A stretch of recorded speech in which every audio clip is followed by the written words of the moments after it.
આજે બે અગત્યના મુદ્દાઓ જે ગુજરાતમાં અત્યારે હોટ છે એને લઈને આજે હું આપની સમક્ષ હાજર થયો છું.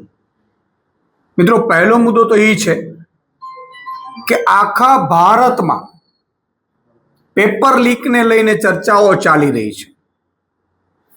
પેપર લીકને લઈને આંદોલનો ચાલ્યા, પેપર લીકને લઈને કાનૂનની વાત કરીએ છીએ, પેપર લીકને લઈને કેન્દ્રીય શિક્ષણ પ્રધાને રાજીનામું આપ્યું, પેપર લીકને લઈને આખા દેશની જેનજી રોડ ઉપર આવી અને ફરી પાછું ભાજપના રાજમાં ગુજરાતમાં પેપર લીક થયું છે. તમે જુઓ કે જે રીતે અત્યારે એક મીડિયા રિપોર્ટ્સ પ્રમાણે 20 જુલાઈએ આયુર્વેદિક કોલેજની શલ્યતંત્ર 1ના પેપરમાં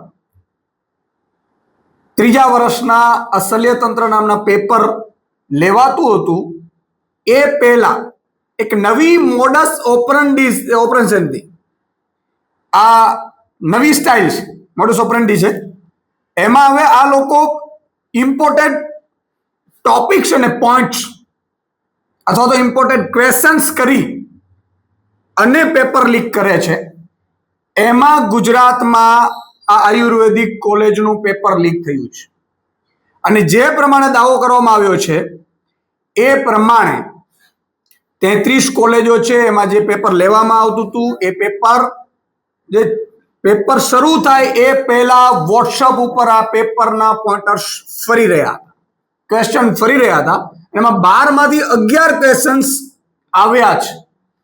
એટલે નવી સ્ટાઇલથી પેપર માફિયાઓએ ગુજરાતમાં પેપર લીક કર્યું છે અને એમાં સ્કોડની નિરીક્ષકોએ સ્કોડની ટીમને જાણ કરી છે, સ્કોડે પરીક્ષા નિયામકને જાણ કરી છે, પરંતુ આની ઉપર ઢાંક પીછોડો કરવામાં આવ્યો છે.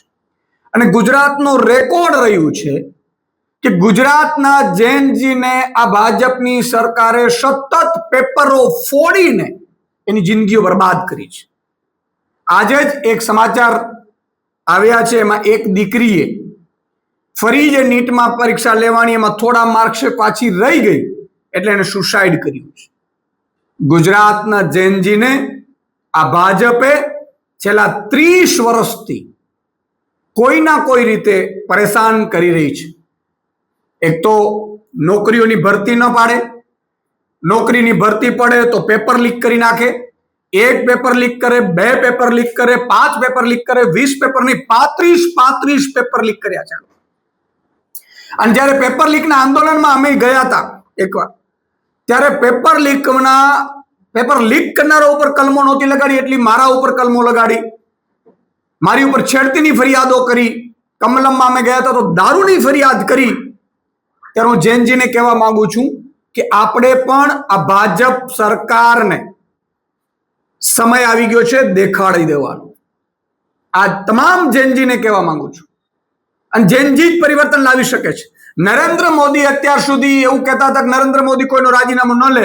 આ જેનજીએ, તમે લોકોએ, ભારતના યુવાનોએ કોકરોચની જેમ ચારે બાજુથી નીકળીને એક એકતા બતાવીને મહાકાય સત્તાધીશની સામે પડીને ખોટી ફરિયાદો, લાઠીચાર્જ, માર, આરોપો, વિદેશ ફંડિંગના આરોપો, આ બધા આરોપોને સામે ચેલેન્જ આપીને જેનજીએ રાજીનામું લીધું છે.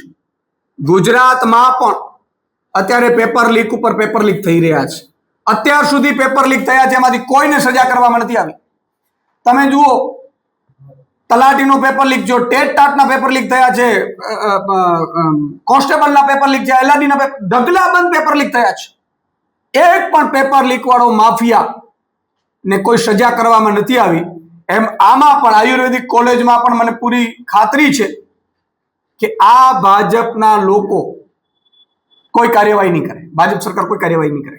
આના 2 કારણ હોઈ શકે છે પેપર લીકના. યા તો ભાજપના નેતાઓ છે એ પોતાના દીકરા દીકરીઓને જ પાસ કરાવવા માટે સરકારી નોકરીમાં, કોલેજોમાં અથવા તો મેડિકલમાં પેપર લીક કરાવતા હોઈ શકે છે. કારણ કે ભાજપના રાજમાં તો ખૂબ લાગવગશાહી ચાલે છે, એટલે પોતાનાને ભરતી કરાવડે છે અને બાકી બધી પ્રજાને, ગુજરાતની પ્રજાને છોડી દે છે. બીજું કારણ હોઈ શકે છે, આને કોઈ જ આવડત નથી સરકારને પેપર ચલાવવામાં. એની સામે એક બીજો આરોપ મૂકવામાં આવ્યો છે, પંજાબમાં પેપર લીક થયું.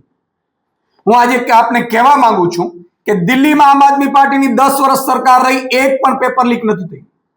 પંજાબમાં 4.5 વર્ષ થવા જાય છે, સરકારને કોઈ જ પેપર લીક થયું નથી.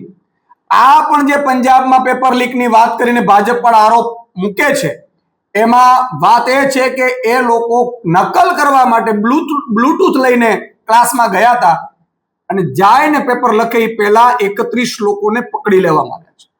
એટલે ગુજરાતની જેનજીને ભ્રમણા ફેલાવવાનું, કારણ કે પોતાના ઉપર દાગ લાગ્યું છે, આખા ભાજપ ઉપર દાગ લાગ્યું છે, ભાજપના નેતાઓ ઉપર દાગ લાગ્યું છે.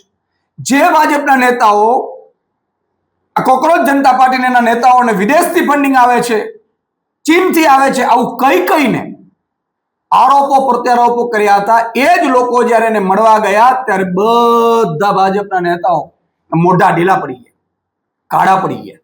અને આવું દર વખતે થાય છે. એટલે એક આ અગત્યનો મુદ્દો છે. જો પેપર લીક મામલામાં આમાં યોગ્ય તપાસ નહીં કરવામાં આવે તો આગામી સમયમાં આમ આદમી પાર્ટી ઉગ્ર આંદોલન કરશે, એની અમે સરકારને એક જાણ કરીએ છીએ. બીજો એક અગત્યનો મુદ્દો એ છે કે ગુજરાતમાં સતત ભારે વરસાદ થયો છે. દક્ષિણ ગુજરાતથી લઈ અને અમદાવાદ સુધી હજારો કરોડનું બજેટ, હજારો કરોડની કોર્પોરેશનના બજેટ છતાં પણ આજે ખૂબ ઘરોમાં પાણી ભરાયા, ફેક્ટરીઓમાં પાણી ભરાયા, દુકાનોમાં પાણી ભરાયા, રોડ રસ્તા ધોવાઈ ગયા. જે હમણાં નવા બનેલા રોડ રસ્તાઓ એ ધોવાઈ ગયા. ભાજપનો ભ્રષ્ટાચાર ખુલ્લું થઈ ગયું. અને સૌથી મોટી વસ્તુ એ છે કે મીડિયા રિપોર્ટ્સ પ્રમાણે ગુજરાતમાં આ જે પૂરની પરિસ્થિતિ આવી છે એમાં 56 થી વધુ લોકોના મોત થયા છે. 56 થી વધુ લોકોના મોત થયા છે. હજી કેટલાય પણ ગુમ છે, લાપતા છે, કેટલાય લાશો મળી રહી છે.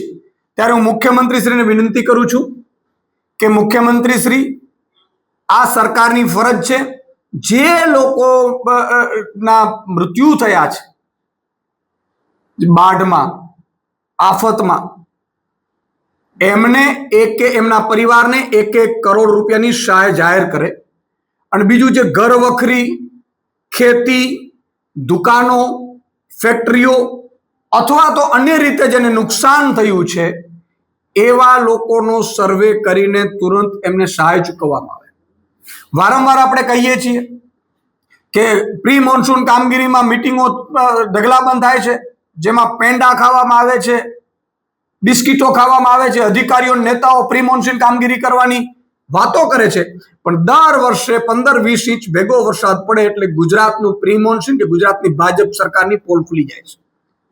એનો અર્થ એ થયો કે તમામ જગ્યાએ ભ્રષ્ટાચાર ચાલી રહ્યું છે, કટકીઓ ચાલી રહી છે. ટીપી સ્કીમમાં કોઈ ટીપી જે યોગ્ય અધિકારીઓ ભલામણ કરે છે પ્રમાણે કરવામાં નથી આવતું. ભ્રષ્ટ અધિકારીઓ નક્કી કરે છે, એટલા માટે પાણીના વહેણ બંધ કરી દે છે, એટલા માટે થઈને પાણીઓ ભરાય છે. 5-5, 7-7 કરોડના જે બંગલાઓ હતા એ બંગલાઓમાં આ વખતે અમદાવાદમાં, સુરતમાં પાણી ભરાયું છે. આ ભાજપની 30 વર્ષના શાસનની નાકામી છે, ભ્રષ્ટાચાર છે.